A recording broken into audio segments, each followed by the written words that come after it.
तमाम सुनने वालों को मसीह में मेरा सलाम। हमारे लिए आज का कलाम मत्ती की अंजील उसका 25वां बाब और उसकी पहली आयत से 13वीं आयत तक पढ़ेंगे। उस वक्त आसमान की बादशाही उन 10 कंवारियों की मानिद हो गई जो अपनी मशलें लेकर दुल्हा के इस्तकबाल को निकली। उनमें 5 बेवकूफ़ और 5 अक्लमंद थीं। जो बेवकूफ़ थीं उन्होंने अपनी मशलें तो ले लीं मगर तेल अपने साथ ना लिया, मगर अक्लमंदों ने अपनी मशलों के साथ अपनी कुप्पियों में तेल भी लिया। और जब दुल्हा ने देर लगाई तो सब ऊँघने लगीं और सो गईं। आधी रात को धूम मची कि देखो दूल्हा आ गया, उसके इस्तकबाल को निकलो।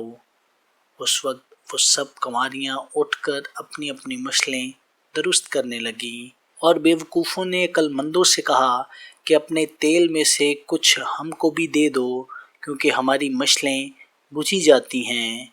अक्लमंदों ने जवाब दिया कि शायद हमारे तुम्हारे दोनों के लिए काफ़ी ना हो। बेहतर ये है कि बेचने वालों के पास जाकर अपने वास्ते मूल ले लो। जब वो मूल लेने जा रही थी तो दूल्हा आ पहुंचा, और जो तैयार थी वो उसके साथ शादी के जश्न में अंदर चली गईं और दरवाज़ा बंद हो गया।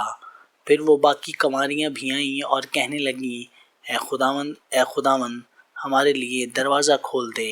उसने जवाब में कहा, मैं तुमसे सच कहता हूँ कि मैं तुमको नहीं जानता। बस जागते रहो, क्योंकि तुम ना उस दिन को जानते हो ना उस घड़ी को। आमीन। खुदावंद का पाक कलाम पढ़ा और सुना जाना हम सबों के लिए बाइस बरकत हो। खुदा का शुक्र हो। आमीन।